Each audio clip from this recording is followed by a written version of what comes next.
नमः शिवाय बोलो नमः शिवाय, ओम नमः शिवाय बोलो नमः शिवाय, ओम नमः शिवाय बोलो ओम नमः शिवाय, ओम नमः शिवाय बोलो ओम नमः शिवाय। प्रेम से बोलिए करोली शंकर महादेव की, बोल सच्चे दरबार की, बोल गुरु मैया की, बोल प्यारे बाबा जी की, बोल करोली शंकर महादेव की। करोली करोली करोली करोली करोली करोली करोली करोली करोली करोली करोली करोली करोली करोली करोली करोली करोली करोली। ब्रह्म से बोलिए करोली शंकर महादेव की।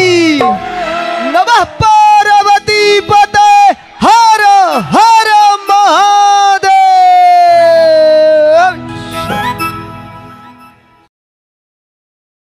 आप सभी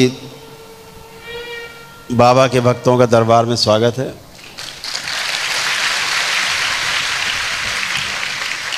और जो यहाँ हॉल में उपस्थित हैं बाबा के सभी शिष्य, उन सब का भी बहुत बहुत स्वागत है।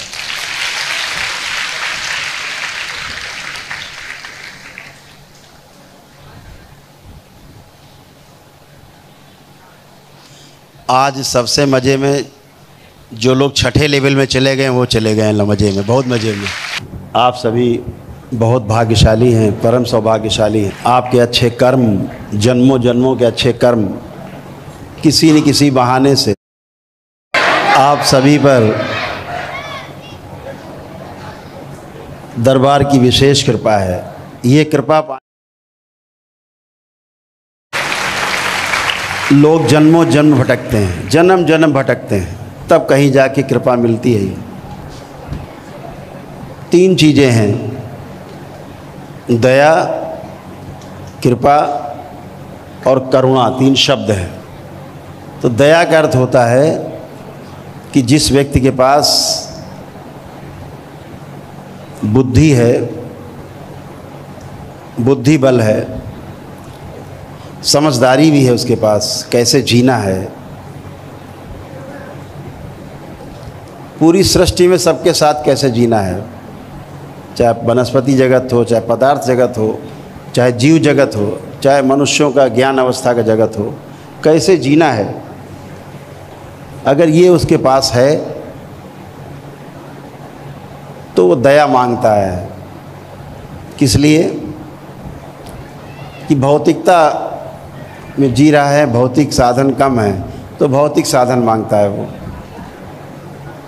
तो करुणा से, दया से आपको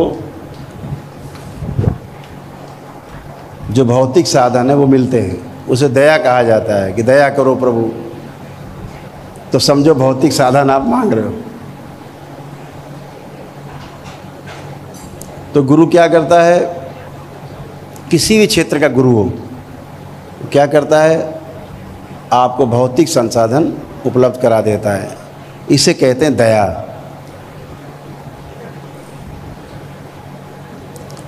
और जब आप कृपा मांगते हो, कृपा चाहिए, तो कृपा का क्या अर्थ होता है? कि मेरे पास खाने पीने का, रोजी रोटी का जुगाड़ खूब है, लेकिन समझदारी कम है, ज्ञान कम है, ज्ञान नहीं है। कैसे 84 लाख योनियों के जन्म मरण के बंधन से मुक्त हुआ जाए, इसका ज्ञान नहीं है। कैसे समझदारी से पूरी सृष्टि में रहा जाए कि हम स्वयं सुखी हों और दूसरों को भी सुखी रख सके, जब ये ज्ञान नहीं है तो मांगा जाता है, तो कहते हैं गुरु कृपा चाहिए। तो भौतिक साधन तो खूब है, लेकिन कैसे उनका सदुपयोग किया जाए ये नहीं पता, तो उसके लिए कृपा मांगी जाती है। तो गुरु आपको कृपा उपलब्ध कराता है ज्ञान के रूप में, कैसे जीना है आपको ये उपलब्ध कराता है। इसे कहा गया कृपा। तभी कहते हैं गुरु कृपा केवलम। गुरु से भौतिक चीज़ें नहीं मांगी जाती, वो तो आपका पुरुषार्थ है, आपका पराक्रम है, अपने पुरुषार्थ से आप प्राप्त करते हो भौतिक संसाधन। तो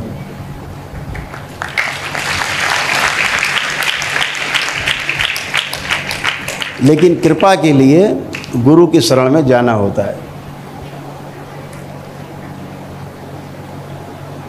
तो उसे कहते कृपा।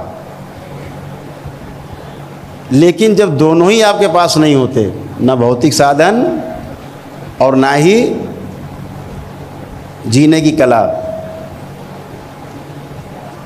तो कहते हैं प्रभु करुणा बरसाओ मुझ पर। उसे करुणा कहा गया। जब दोनों ही प्राप्त करनी हो तो करुणा के लिए एक बड़ी करुण पुकार, कहते हैं करुण पुकार से जो है अपने प्रभु को हम आंदोलित करते हैं अपने, तो उसे करुणा कहा गया जब गुरु दोनों चीज़ें प्रदान कर देता है एक साथ।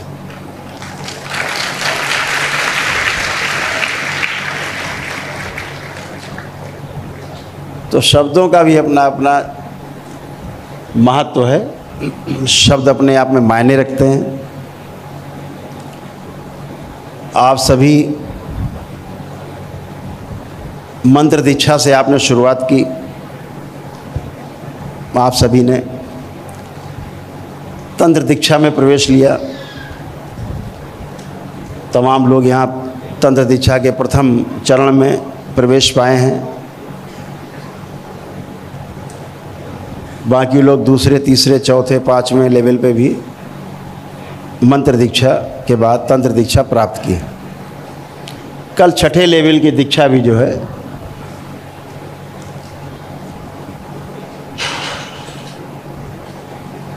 कल छठे लेवल की दीक्षा भी संपन्न हुई, जहाँ मंत्र गिर जाते हैं।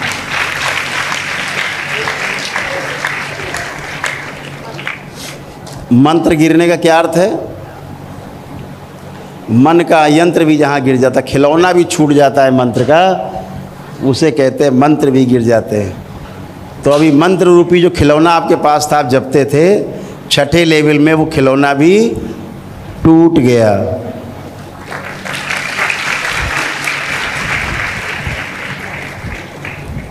छठे लेवल के लोग इस खिलौने को पटक पटक के तोड़ो, मंत्र को, खुली छूट।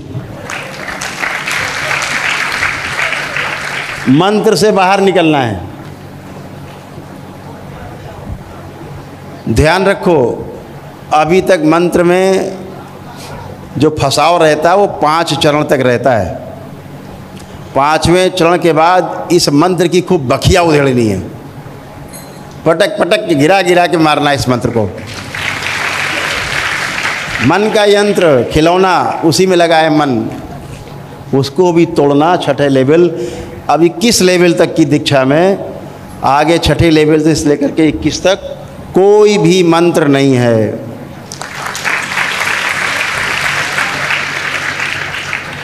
अब सिर्फ ये यंत्र है जो आपके पास है, ये शरीर रूपी यंत्र है, और उसके पश्चात आपकी समझदारी और गुरु की कृपा, ये दो ही चीज़ आपके पास रहेगी।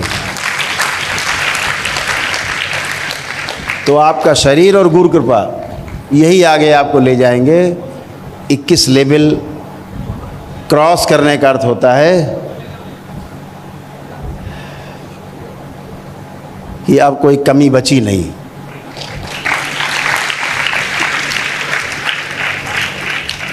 कितनी सहजता से आप वहाँ पहुँच रहे हैं, इसका भी लोगों को ख्याल भी नहीं है। जितनी सरलता से, सहजता से आप लोग धीरे धीरे धीरे धीरे एक एक कदम आगे बढ़ रहे हैं। कुछ लोग मंत्र जाप से आगे बढ़ रहे हैं, कुछ लोग सेवा से आगे बढ़ रहे हैं, लेकिन बढ़ रहे हैं। बढ़ना जारी है, बढ़ना जारी है, जारी रहेगा। क्योंकि जो इच्छा करियो मन माही, कहा ना। तो जो इच्छा मन में आएगी वो अपने आप ही पूरी होती है। जो लोग दीक्षा नहीं लेते उनकी भी मन की पूरी होती है, ऐसा नहीं उनकी पूरी नहीं होती है। लेकिन वो इच्छा इस तरह की है कि पूरब की ओर गुब्बारा उड़ाना, अगर पूरब की तरफ हवा चल रही तो पूरब की तरफ चला जाएगा, इच्छा पूरी हो गई। अब कहीं हवा चल रही पश्चिम की तरफ की, अब आपकी इच्छा है पूरब की तरफ ले जाना गुब्बारा, तो नहीं उड़ेगा, अब वो पश्चिम जाएगा। ऐसे पूरी होती कभी नहीं पूरी होती। लेकिन जब गुरु कृपा रूपी जहाज मिल जाता है आपको, हेलीकॉप्टर, तो जिधर चाहते हैं उधर जाते हैं। फिर चाहे पूरब जाओ, चाहे पश्चिम जाओ, चाहे उत्तर जाओ, चाहे दक्षिण जाओ, चाहे ज़मीन में उतार आओ, चाहे आसमान में चले जाओ, ये गुरु कृपा है।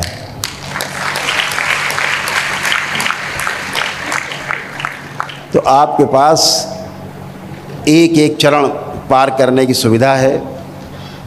जितने विधि से, जितनी तन्मयता से, जितनी आस्था, विश्वास और श्रद्धा से आप ये 5 लेवल पार करेंगे, छठा लेवल आपको उतना ही आनंद देगा। इस बात का विशेष ध्यान रखना। अगर इन 5 में चूके तो छठे में आनंद नहीं है, ध्यान रखना। छठे में आनंद तभी है जब 5 लेवल की दीक्षा को खूब जम के करना है, अपने दशांश करने हैं, खूब उसी में डूबना है, क्योंकि मन का यंत्र है ना वो। पूरा जितना भी सर्कस है मन का, इस 5 चरण की दीक्षा में सब आप देख लेते हो। वो समस्याएं दिखाता है मन, तो समस्याओं का समाधान आप तभी पा सकते हैं जब आप समस्याओं के साथ में रहे हों, समस्याओं के बीच में रहे हों, तभी समस्या से अलग हट करके समस्या का समाधान मिलता है। तो इन 5 चरणों से निकल के जब छठे में जाते हैं तो समस्याओं से निकल के समस्याओं के समाधान की तरफ जाते हैं आप, क्योंकि 5 का अनुभव आपके पास है। अगर ये 5 का अनुभव आपके पास नहीं हो तो समाधान में आप कभी नहीं जा सकते। जो समस्याओं में जीता है जम के, खूब भौतिकता में जीता है, वही भौतिकता से निकल सकता है, इस बात को ध्यान रखो। जो भौतिकता में जिया ही नहीं है, जो समस्याओं में जिया ही नहीं है, उसे समस्या से निकलने का रास्ता कभी नहीं मिलेगा। ईश्वर को धन्यवाद करो, प्रभु को धन्यवाद करो कि आपको समस्याओं में रखा, इसलिए समस्याओं से बाहर निकल करके समाधान का रास्ता मिला है आपको। इस बात को ध्यान रखना। ईश्वर के प्रति हमेशा श्रद्धावान रहना, अनुकंपा से भरे रहना, खूब श्रद्धा से।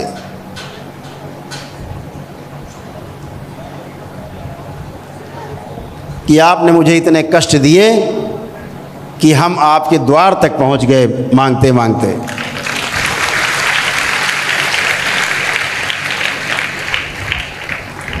सोचो ये कष्ट आपको नहीं होते, परिवार को नहीं होते, तो आपको दरबार बिल्कुल भी नहीं मिला होता।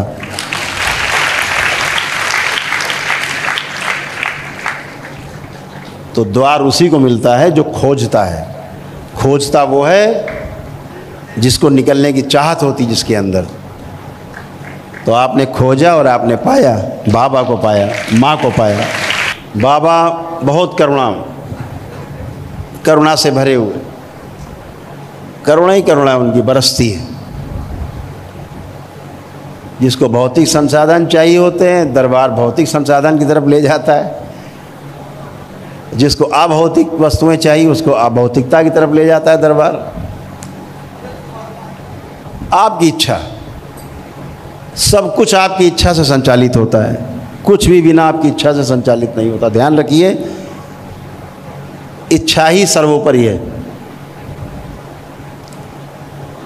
और हम तमाम इच्छाओं को लेके जीते हैं। लोग कहते हैं अनंत इच्छाएं हैं, किताबों में पढ़ा है कभी कभी हमने, इच्छाएं अनंत हैं। हम कहते हैं यहाँ जितने लोग बैठे हुए हो, हमें केवल कागज़ पर 10 इच्छाएं लिख के बता दो अपनी, जो जीवन में करना चाहते हो। 10 इच्छा भी नहीं है, ठीक से बैठ जाना, कापी कलम लेके लिखना, मेरी क्या इच्छा है सबसे बड़ी, लिखो। आप 10 तक नहीं पहुंच पाओगे। और तमाम जिम्मेदार लोग कहते हैं इच्छाएं अनंत हैं। अनंत नहीं है, अनंत बिल्कुल नहीं है। इच्छाएं इतनी केवल हैं कि आपकी उंगलियों पर गिनी जा सकती हैं, इससे ज़्यादा नहीं है। और सही की जो इच्छा है वो मुश्किल से 1 या 2 उंगली पे गिनी जा सकती, तीसरी उंगली भी नहीं मिलेगी। तो हम बात कर रहे हैं बेकार की इच्छाओं की, वो 10 में ख़त्म हो जाती है अंदर ही। और जो सही की इच्छा है वो 1 ही 2 उंगली में ख़त्म हो जाती है। और जो सही गलत दोनों गिर जाते हैं तो कोई इच्छा नहीं रह जाती। अभी तो इच्छा होगी, या गलत की होगी या सही की होगी, लेकिन जैसे ही सही और गलत दोनों गिर जाते हैं इच्छाएं अपने आप तिरोहित हो जाती हैं। तो बिना इच्छा का जो व्यक्ति है वही समाधिस्थ होता है, वही समाधि प्राप्त करता है।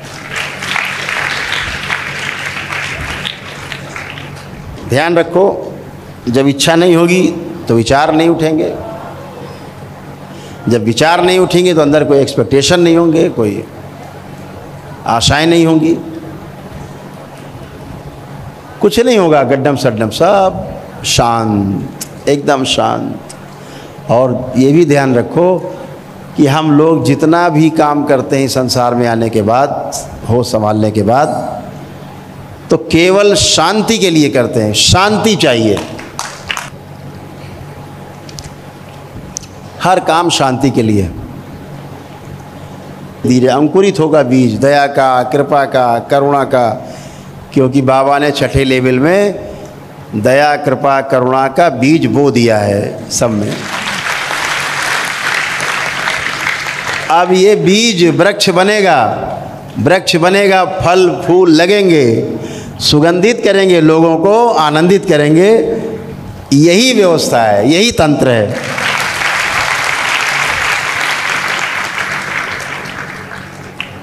जो 6ठे लेवल में गए उनके साथ अब बराबर शिविर चला करेंगे ध्यान साधना के।